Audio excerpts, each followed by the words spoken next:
जयपुर शहर में तेज रफ्तार से होने वाले हादसों को रोकने के लिए शहर ट्रैफिक पुलिस ने सख्ती दिखाई है। डीसीपी ट्रैफिक श्वेता धनखड़ ने ट्रैफिक पुलिस के अधिकारियों के साथ सोडाला एलिवेटेड रोड का दौरा कर हादसों को रोकने के लिए निर्देश दिए हैं। इसके अलावा शहर के अन्य किलर पॉइंट्स पर हादसों को रोकने के लिए अन्य व्यवस्थाएं की जा रही हैं। ट्रैफिक पुलिस की जिम्मेदारी संभालने के बाद डीसीपी ट्रैफिक श्वेता धनखड़ ने पत्रिका टीवी रिपोर्टर ललित तिवारी से खास बातचीत की, जिसमें उन्होंने यातायात सुचारू करने से लेकर हादसों को रोकने जैसे मामलों पर बात की। ट्रैफिक पुलिस न केवल यातायात संचालन का काम कर रही है बल्कि अपराधों को भी रोकने का काम कर रही है। इसी तरह अगर देखा जाए तो सड़क हादसों को रोकने के लिए कई जगह चिन्हित की गई हैं और उन पे लगातार काम हो रहा है। आज इसी मुद्दे पर बात करेंगे डीसीपी ट्रैफिक श्वेता धनखड़ जी से। मैडम, पत्रिका टीवी में आपका बहुत बहुत स्वागत है। अगर प्राथमिकता की बात करें तो सबसे पहली प्राथमिकता आपकी क्या रहेगी? सर्वप्रथम मेरी तरफ से सभी को नमस्कार।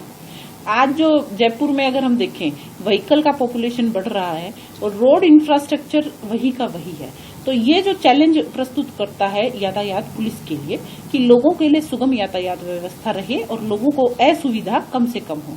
इसके लिए सबसे पहली चीज जो मैं करना चाहूंगी, एक तो ओवर स्पीडिंग पे कंट्रोल, दूसरा जो है जितने भी अपने एक्सीडेंट्स हो रहे हैं, ब्लैक स्पॉट्स एरिया है, ब्लैक स्पॉट्स एरिया में कम से कम एक्सीडेंट हो और एक्सीडेंट में कमी लाई जावे। और नो पार्किंग एरिया में कई जगह लोगों को शिकायत रहती है यहाँ पे पार्किंग हो रही है और नो एंट्री एरिया में व्हीकल की एंट्री ना हो।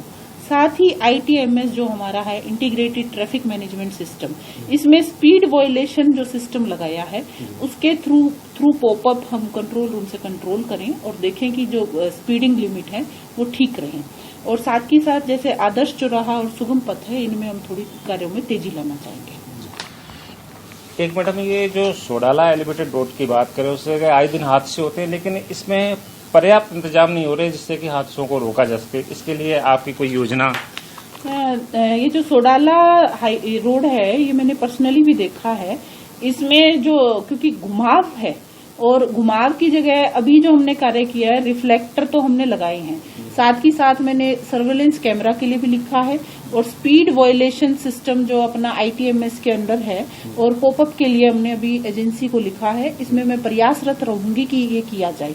और साथ में जो फुटपाथ वाला वहां पे जो रोड है, वहां पे 3 जगह मेरा प्लान है कि वहां पे 3 जगह हम रिफ्लेक्टर साइनिंग बोर्ड भी लगाएं, क्योंकि घुमाव से पहले अगर लोगों को बताया जाए कि आगे घुमाव का जगह है तो काफी संभावना कम हो जाती है। और इलेक्ट्रॉनिक डिस्प्ले कार्ड भी हम 2-3 जगह वहां पे लगाने का प्रयास करेंगे ताकि कम से कम एक्सीडेंट हो और एक्सीडेंट में एक भी मौत हमारे कारण कम हो जाए तो उससे बढ़िया क्या होगा। एक मैडम, अगर ट्रैफिक की बात की जाए तो जब यातायात साप्ताहिक का जो समय होता है साल भर में, तो उस समय तो बहुत काम होता है लेकिन वो लगातार जारी नहीं रह पाता, तो इसके लिए कोई? देखिए, यातायात सप्ताह इसलिए मनाया जाता है कि सब कम से कम पूरे साल में से सभी लोग इस पर ध्यान दें कि यातायात जो है आज की सबसे प्रमुख आवश्यकता है। जो यातायात को पुलिस को देख के ही पुलिस का अंदाजा लगाया जाता है। मैं ये चाहूंगी कि हमें प्रत्येक दिवस को यातायात दिवस सोचना चाहिए, क्योंकि हम अगर अपने रूल का पालन करेंगे तभी हम औरों को रूल का पालन करने के लिए बोल सकते हैं। और केवल ये सप्ताह के रूप में ना होकर सभी के अंगीकृत हो जाए और सभी लोग जो है स्पीडिंग, हेलमेट सभी पहने, रूल्स के नियम का पालन सभी करें, रेड लाइट का उल्लंघन कोई ना करे और सीट बेल्ट सभी लगाएं, तो जो है क्षति कम से कम होगी। एक मैडम, बच्चों की शिक्षा की बात की जाए यातायात को लेके, तो इसमें अभी भी जो स्कूलों में है वो पर्याप्त ट्रेनिंग का अभाव देखा जा रहा है, तो इसके लिए कोई? मेरी एक प्राथमिकता जो है ये भी है कि स्कूल में यातायात से संबंधित शिक्षा देना, क्योंकि सबसे पहली शिक्षा बच्चों को दी जाए और बच्चों में भी घर में दी जाए। और जो बच्चे होते हैं वो अपने उनके मानस में जो बात बैठ जाती है, सही और गलत का ज्ञान, वो जो है जिंदगी भर कभी दूर नहीं होता। जैसे छोटे होते हुए हम रोड सेफ्टी के बारे में बताते हैं तो वो सबको ध्यान रहता है।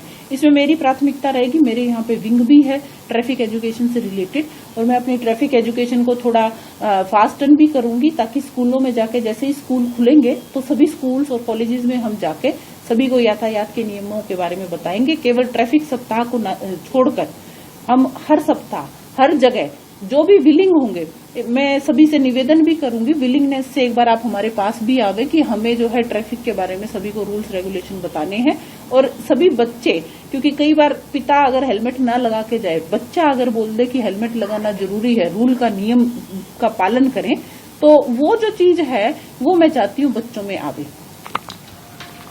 एक मैडम, सड़क हादसों को रोकने के लिए कई जगह सीसीटीवी कैमरे लगाए गए थे, हालांकि उनमें कई खराब भी हैं जिनको ठीक अभी नहीं किया जा सका है। इसके अलावा नए सीसीटीवी कैमरा भी लगने जा रहे हैं, तो उसके लिए क्या? देखिए, जो सीसीटीवी कैमरा है ये तकनीकी उसमें हमारे लिए एक सहायता हो जाती है कि हम इसमें देख पाते हैं कि रियल टाइम सिचुएशन पे क्या हुआ। अब जो ये अच्छी बात है, जयपुर में जो है काफी सारे कैमरा लगाए गए हैं। जो खराब है उनको हम चेक करेंगे, उन्हें हम ठीक कराने का प्रयास करेंगे। और जो नए नए स्थान हैं, कई स्थान ऐसे हैं जहाँ पे एक्सीडेंट हो रहे थे और वहां नहीं लगाए गए, उन सभी जगह पे लगे। ब्लैक स्पॉट्स के सभी एरिया पे होंगे, घुमाव वाले सभी एरिया पे होंगे, क्योंकि इसमें जब एक्सीडेंट हो जाता है तो एक पक्ष कहता है इसकी गलती है, दूसरा उसकी गलती है। और कैमरा होता है, इसमें हमारे लिए बड़ी आसानी होती है। साथ में कई और अपराध होते हैं, उनको खोलने में भी हमें बहुत सहायता मिलती है। तो मेरा प्रयास यही रहेगा कि ये जो सीसीटीवी कैमरा है इनकी अधिक से अधिक उपयोगिता हो, और हमारे यहाँ पे जैसे कंट्रोल रूम में इसका बैकअप होता है उसमें भी हम पूरा चेक करें। एक मैडम, परकोटे की बात की जाए तो परकोटे में अभी भी पार्किंग की समस्या है, जबकि अगर रामलीला ग्राउंड है उसके सामने रामनिवास बाग में भी पार्किंग की योजना बनाई गई थी, लेकिन अभी भी जो व्यापारी हैं उसमें अपनी जो पार्किंग नहीं कर पा रहे हैं। तो इसके लिए कोई ये पार्किंग का तो जो मैं है ये कहना चाहूंगी कि पार्किंग की समस्या नो डाउट यहाँ पे जयपुर में है। मैं यहाँ पे देखूंगी, आपने चूंकि रामनिवास का बोला है तो हम देखेंगे इसमें वैकल्पिक व्यवस्था क्या हो सकती है। बट हमने यहाँ पे जो नो पार्किंग एरिया में जो व्हीकल खड़े करते हैं उसके लिए हमने हॉक टीम्स का भी गठन किया हुआ है। हॉक टीम्स ये देखती है कि कोई व्हीकल को एक तो no entry area, no parking zone में तो नहीं खड़ा कर रहा, और उसका वहां से फोटो लेती है, क्रेन और ट्रक की सहायता से उन गाड़ियों को उठाती है, और जो इनके मालिक हैं उनको 133 MV एक्ट में नोटिस जाता है थ्रू व्हाट्सएप, और उनको फिर यहाँ पे कार्यालय में आके उनका चालान भी होता है, बकायदा रूल्स और नियम का पालन होता है। ये एक तो ये होता है कि रेगुलेशन से, एक होता है मन से, हम अपने खुद से ये चाहें, क्योंकि हम अपने सिटी को खूबसूरत और अच्छा बनाना चाहते हैं। और नो पार्किंग अगर आप करोगे तो और लोगों को असुविधा होगी। प्रत्येक व्यक्ति को खुद ये चाहिए कि हम अपने जो उसके ईज के कारण दूसरों को असुविधा ना करें। तो ये थी हमारे साथ डीसीपी ट्रैफिक श्वेता धनखड़ जी, जो बता रही थी सड़क हादसों को रोकने के लिए जहां ट्रैफिक पुलिस की जिम्मेदारी है, वहीं कहीं ना कहीं आम लोगों की भी जिम्मेदारी बनती है। पत्रिका टीवी के लिए ललित तिवारी, जयपुर।